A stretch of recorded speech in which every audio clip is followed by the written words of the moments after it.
Hello there. Welcome back to Hit the Road with Bhavya. This is part 2 of the Ladakh experience.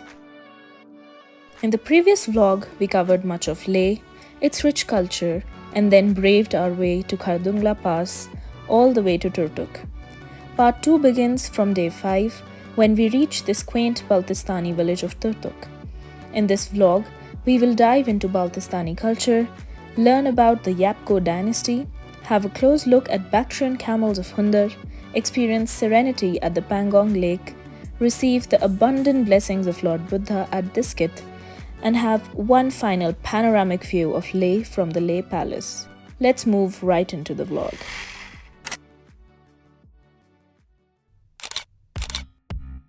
Turtuk is a little over 200 kilometers from Leh. After a relaxing night at Ashur guest house, we started on our mission to explore every little corner of this little village. Turtuk is situated very close to the line of control between India and Pakistan. This village was not a part of India until 1971. It is home to the Balti people who speak the Balti language and follow the culture and cuisine of Baltistan. It is the only place in India where people of Balti origin reside. It is like stepping into another world. Lush green fields, houses of stone and wood, and the friendliest folks you'll ever meet. The most inspiring bit of this whole trip was seeing Baltistani women running self-help groups in their village. They help enthusiastic tourists like you and me dress up in the traditional attires of Baltistani brides and grooms.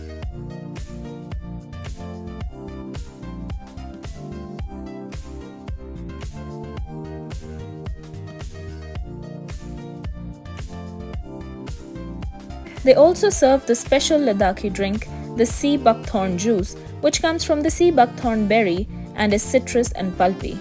Besides this, Turtuk is famous for its dried fruit varieties like dried apricots, walnuts, almonds, and mulberries.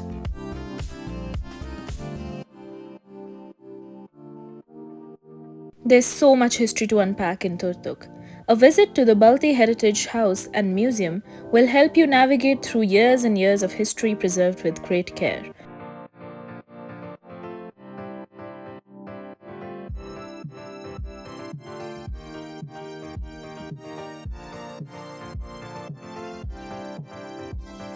The local in charges will familiarize you with the beautiful traditions of Turtuk. 1880s का बना एक heritage house और एक history museum, which will give you an in-depth idea or a reflection into the near past कि कैसे centuries पहले या generations पहले यहाँ तुर्तुक या बल्तिस्तान में लोग रहा करते थे. Imagine एक borderland जहाँ हमेशा से ages generations से ups and downs moments होते रहे हैं, तो ऐसी landlocked जगह पे लोगों ने कैसे survive किया है. If you visit Turtuk, don't rush through it. Sit, listen. You're walking through a living museum.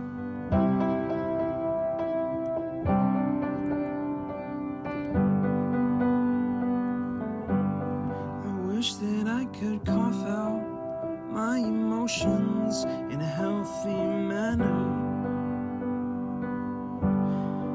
and just become the right person that actually matters. Every day I drive my car to my little job and I find some peace in the stations that I throw on. To take a deeper dive into the history of Turtuk, the next stop has to be the Yabgo Palace. The Yabgo Palace is a living relic of the region's royal past. Tucked away in this serene frontier village, the modest palace stands as a testament to Turtuk's pre-partition heritage when it was culturally and politically connected to Baltistan, now in Pakistan-administered Gilgit-Baltistan. The structure, made of wood, stone and mud, has withstood time and turmoil, and today, parts of it have been converted into a museum curated by the present heir of the Yabgo family, Muhammad Khan Kacho, who routinely delivers informative speeches about the history of his kingdom for the visitors in his stentorian royal voice. Inside, you'll find old weapons, traditional costumes, photographs, and even royal seals, each object whispering stories of lost kingdoms, shifting borders, and a lineage that continues to carry pride and dignity amidst changing times.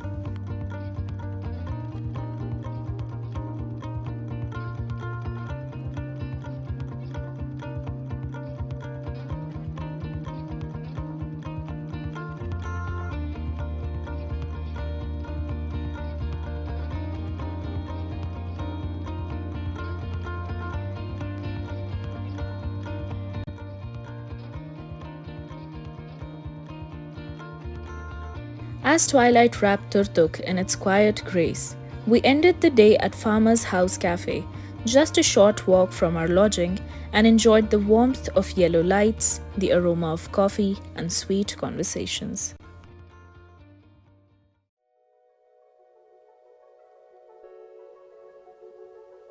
Day 6 began with tracing the winding road to Thang, India's northernmost village at the Indo-Pak border. The journey was surreal. It felt like walking to the edge of the world where maps lose their meaning and only mountains remain.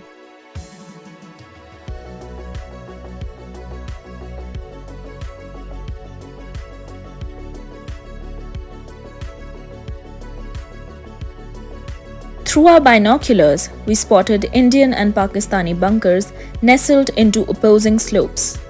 From this viewpoint, just across the rugged terrain, we could see the first village on the Pakistan side, Farnu. It looked so close, yet belonged to a world stitched together only by silence and separation. The mountains do not choose sides, they simply stand holding both stories in their quiet gaze.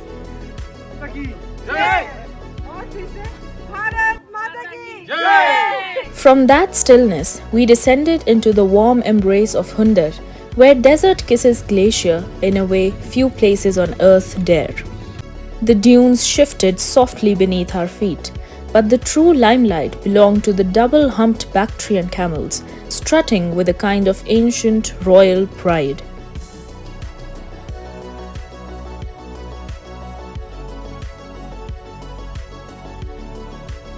These Bactrian camels are native to Central Asia and are distinguished by their two humps, unlike the single-humped dromedaries.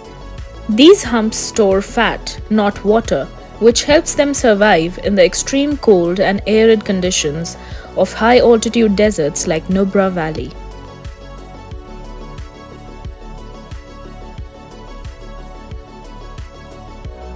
As the sun dipped low, we wandered into the artisan market, where local musicians strummed Ladakhi folk tunes and stalls brimmed with handicrafted treasures and soulful dishes.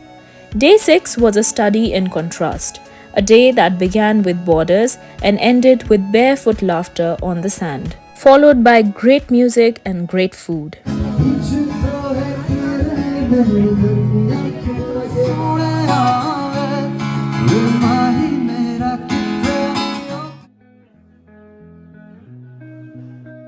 On day 7, we bid farewell to Hunder and hit the road to Leh again. But Ladakh had one more quiet marvel awaiting us, the ancient town of Diskit.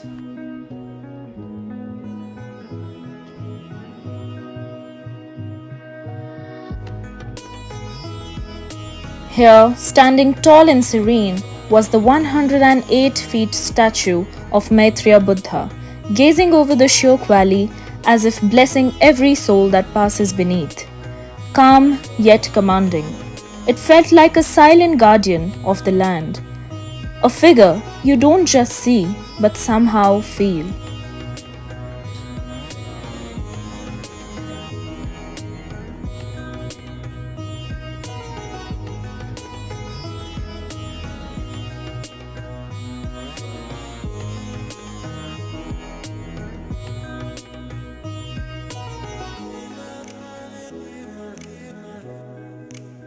On one side of the statue, tucked into ochre cliffs, rests the Diskit Monastery, Ladakh's oldest and largest in Nubra, founded in the 14th century.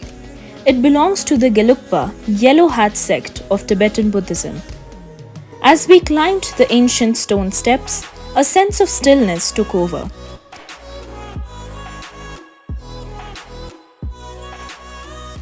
Inside, the walls were adorned with centuries-old murals of guardian spirits, tales of enlightenment, and also some chilling reminders of the monastery's turbulent past. Diskit did not just offer a view, it offered a stillness that settles in the soul long after the journey moves on.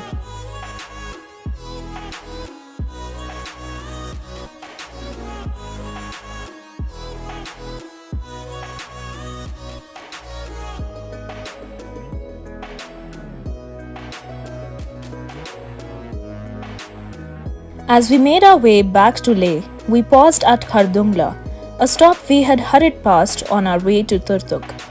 We clicked a few snaps beneath the famous altitude signboard, surrounded by fluttering prayer flags and the rush of thin, sacred air.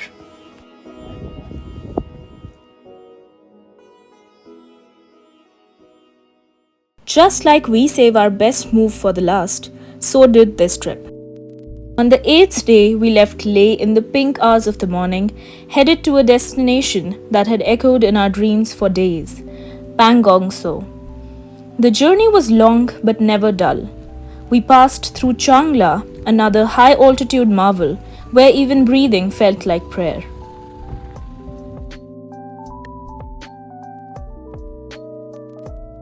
And then, around a bend that felt ordinary at first, it appeared. The tranquil Pangong Lake.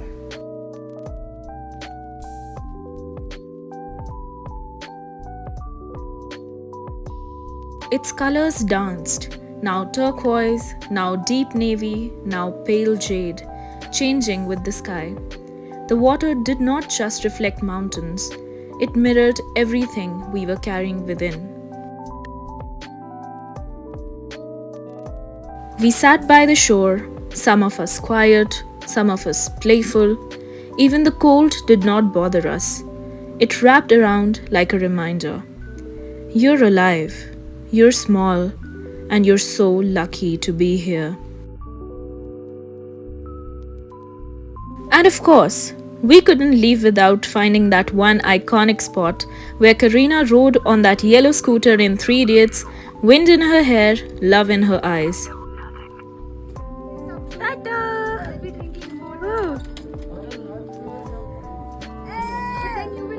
With our hearts full and minds silent, we headed back to Leh.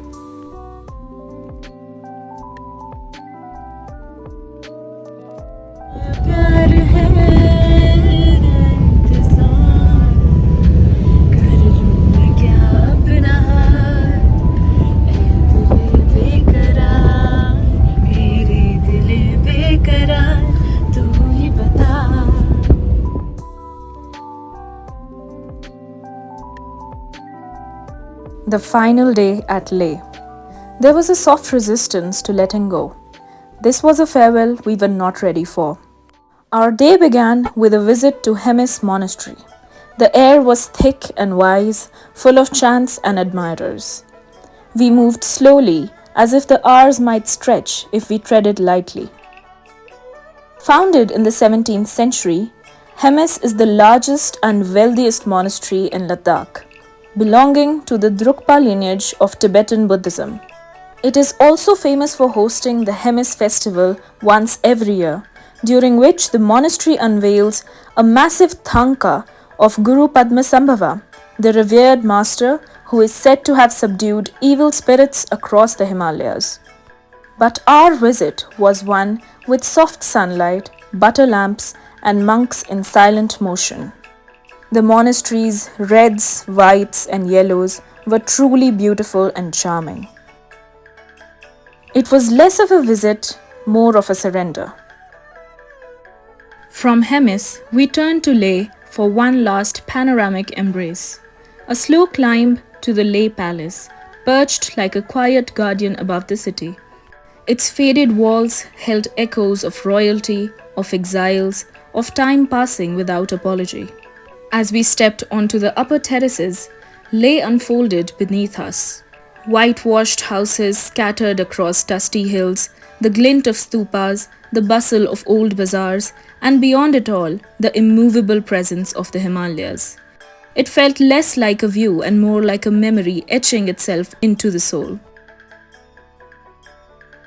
Before the day could slip, we climbed to Shanti Stupa. Its white dome gleamed under the crisp afternoon sunshine. The stupa stood in quiet grace, offering a clear, wide gaze over Leh. There was no rush, just a sense of peace and overwhelming gratitude.